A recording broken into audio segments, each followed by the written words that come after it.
দিয়েছে, আজকে আমার হেয়ার ওয়াশ করা নেই। আমি নিজে তো এখন বুঝতে পারছি চুলটা হাত দিয়ে কন্ডিশনারটা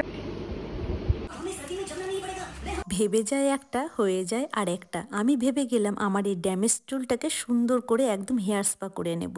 তা ভাবলে কি হয়, পার্লারে গিয়ে দেখি চেনা জানা মানুষ বেরিয়ে গেল, তো আমার হেয়ারটা দেখে আমায় করে দিল চুলটাকে স্ট্রেট। এবার আমি কি করব বলুন, চুলটা তো আমি স্ট্রেট করার জন্য যাইনি, হেয়ার স্পা করাতে গিয়েছিলাম। আর চুলটা না ভীষণই রাফ হয়ে গেছিলো, সেটা দেখেই বুঝতে পারছেন আমার চুলটা কেমন হয়ে গেছিলো, মানে এতটা বাজে হয়ে গেছিলো। তাই আর দেরি না করে ফটাফট রেডি হয়ে বেরিয়ে চলে গেলাম আমাদের বালুঘাটে প্রিটি ওম্যান পার্লারে, মানে লরিয়াল পার্লারে। ওখানকার কিন্তু রিভিউগুলো আমি বেশ ভালো পেয়েছি। যতজনের কাছে শুনেছি যে বালুঘাটে হেয়ার মানে আমার চুলটা ড্যামেজ হয়ে গেছে, কোথায় গেলে ভালো করতে পারবো, সবাই কিন্তু এক কথাতেই বলেছিল লরিয়ালে চলে যাও। বালুঘাটে এই লরিয়াল পার্লারটা ভীষণই ভালো হেয়ারের জন্য।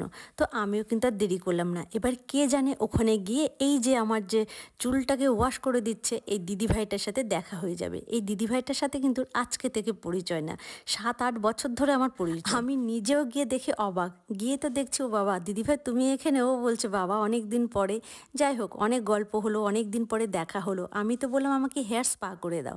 তো আমার চুলটাকে দেখে দিদিভাই বললো তোমার চুল না ভীষণই ড্যামেজ হয়ে গেছে, তোমার চুলটা একটা ট্রিটমেন্টের দরকার। তো আমি বললাম শুনো বাপু, আমি অত পয়সা করি এখন নিয়ে আসিনি, আমি হেয়ার স্পা করার জন্য এসেছি, কারণ চুলটা সত্যি নষ্ট হয়ে গেছে। তার মধ্যে আমার এত জার্নিং করতে হচ্ছে না, এই ধুলো বালিতে আরও বেশি আমার চুলটা নষ্ট হয়ে গেছে।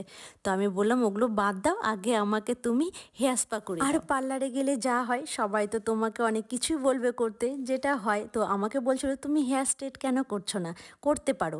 তো এই এক কথা দুই কথাতেই তখন আমি বললাম আসলে আমি করিনি তো, আর আমার না এক তো ভয় লাগে যদি চুল নষ্ট হয়ে যায়, কারণ আমার একদমই হালকা পাতলা চুল, বেশি চুল নেই। আর তার উপরে আমি কোনোদিনও করিনি, আমার মুখে মানাবে কিনা আমার এটা ভীষণই ভয় লাগে। তখন এই লাবণী দিয়ে আমাকে সাজেস্ট করলো দাঁড়াও তোমাকে আমি সাময়িক করে দিচ্ছি, এই কয়েক ঘন্টা থাকবে, কয়েক ঘন্টা মানে যতক্ষণ না আমি জলটা মাথায় দিচ্ছি ততক্ষণ চুলটা থাকবে স্ট্রেট করা।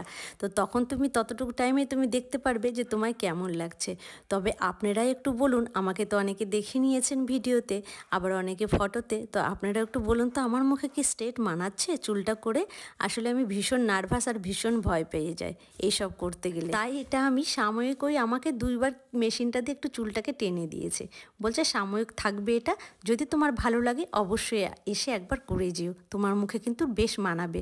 তো আমি বললাম ঠিক আছে তুমি করে দাও, আমিও দেখি আমার গার্জেনকেও দেখাই সবাই কি বলছে। তারপরে এটা কিন্তু আমি পার্মানেন্ট করিনি, ওই সাময়িক করেছি। পরের দিনই এসে বাড়িতে যখন শ্যাম্পু করেছি, জল দিয়েছি, আমার কিন্তু চুল যেই কি সেই হয়ে গেছে।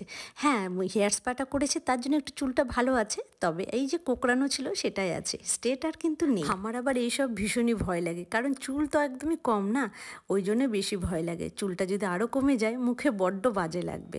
যাই হোক আমাকে কেমন লাগছে একটু কমেন্টে জানাতে কিন্তু ভুলবেন না। আমাকে কি স্ট্রেট করে মানাচ্ছে মুখটাতে, আমার কি ভালো লাগছে? তো 2-1জন আবার আমায় বললো স্ট্রেটটা নাকি বেশ আমার ভালো লাগছে না মুখে। আবার কিন্তু লাবণী দিয়ে আবার আমায় বললো তোমায় বেশ ভালো লাগছে, তুমি একবার চিন্তা ভাবনা করে দেখো, তোমায় কিন্তু মুখে বেশ মানিয়েছে। তো যাই হোক এই যে আপনাদের সামনে রেখে দিলাম, এবার কেমন লাগছে একটু আপনারাও কমেন্টে আমাকে জানাবেন প্লিজ, তাহলে আমি সাহস পাবো যে আমি করব কি করব না। আসলে নিজে নিজেই না কিছু কিছু সময় ডিসিশনটা নেওয়া যায় না ঠিকঠাক। তবে কেন জানি না আমার মনে হচ্ছে যে আমার আগের চুলটাই বেশি ভালো, কারণ একটু কোকড়ানো কোকড়ানো থাকে, তো সামনে ছেড়ে দিই, হালকা কোকড়ানো থাকে, খোপা করতে পারি, চুলটাকে যেমন খুশি তেমন বাঁধতে পারি, যেভাবে খুশি রাখতে পারি।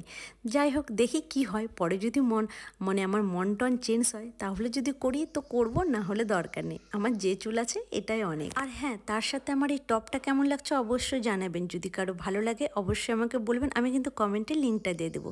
এবার বাজারে গিয়েছি, আসার পথে কি খালি হাতে আসবো নাকি, আমি তো ভাই খেতে টেতে একটু ভালোবাসি, তাই আসার পথে একটা চিকেন বার্গার আর একটা আইসক্রিম নিয়ে নিয়েছি। গরম বলে কথা বলুন, আর চিকেন বার্গারটা না আমাদের বালুঘাটের এই যে ট্রেন্ডসটা আছে, যে ট্রেন্ডসের সামনেই একটা দোকান খুলেছে, দেখলাম নতুন খুলেছে, আর ভীষণই ভালো পরিষ্কার, অনেক কিছু দেখছি পাওয়া যাচ্ছে। তো আসার পথে চোখে যেই পড়লো দোকানটা যে নতুন খুলেছে, এত কিছু পাওয়া যাচ্ছে, ভাবলাম একটা বার্গারটা নিয়ে টেস্ট করা যায় কেমন করে, তারপরে পিৎজা টিৎজা আসে অনেক কিছু, সেগুলোকে পরে অর্ডার করব।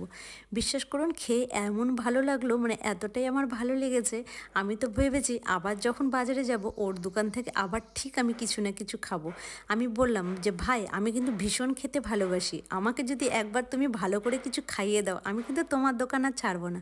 বলছে ঠিক আছে দিদিভাই তুমি চিন্তা করো না, তুমি একটু 10 মিনিট সময় দাও, আমি তোমাকে খুব সুন্দর করে বানিয়ে দিচ্ছি। তবে হ্যাঁ, এটা কিন্তু স্পেশাল আমার জন্যই যে এত সুন্দর করে বানিয়েছে তা না, সবাইকেই দেখছি খুব সুন্দর করে পিৎজাগুলোও বানিয়েছে খুব বেশ সুন্দর করে, দেখলেও তো বোঝা যায় কারণ আমিও তো টুকটাক রান্না পারি তাই না, আর রান্নার কিন্তু ধাঁচ দেখলেই বোঝা যায় কেমন হয় না হয়। তারপরে এই যে আইসক্রিমটা একটু খেলাম, মানে একটু করে বার্গার খাচ্ছি আর একটু করে আইসক্রিম খাচ্ছি, খেতে যে এত ভালো লাগছিল কি আর বলবো। অনেক দিন পরে খেয়েছি তো, কিন্তু হ্যাঁ আমার কেএফসির বার্গারটা সব থেকে টপ লেগেছে আজ অবধি, যতই বার্গার খাই না কেন। কেএফসি বার্গারের মতন আমার এখনও পর্যন্ত কোনো বার্গার ভালো লাগেনি, ওটা যেন আলাদা লেভেলের একটা টেস্ট, ওটা যেন অদ্ভুত টাইপের টেস্ট, যেন বলে বোঝানো যাবে না, তবে যে একবার খাবে সে যেন প্রেমে পড়ে যাবে। আর করবো বলুন, আমি যে বড্ড খাদ্যরসিক, খেতে বেশ ভালোবাসি, তাই খাবার দাবারের টেস্ট নেই আমার সাথে তো কোনো কথাই হবে না, যেটা আমার মুখে ভালো লাগে আমি কিন্তু ঝট করে বলে দিই এটা ভীষণই ভালো হয়েছে, আর যেটা খারাপ লাগে সেটার ধার পাশেও কিন্তু আমি আর যাই না, একবার যদি আমার সেটা থেকে মন উঠে যায়। যাই হোক বন্ধুরা, আমাকে কেমন লাগছে জানাবেন, আমার টপটা কেমন লাগছে অবশ্যই কমেন্টে জানাবেন। নেক্সট ভিডিওতে দেখা হবে।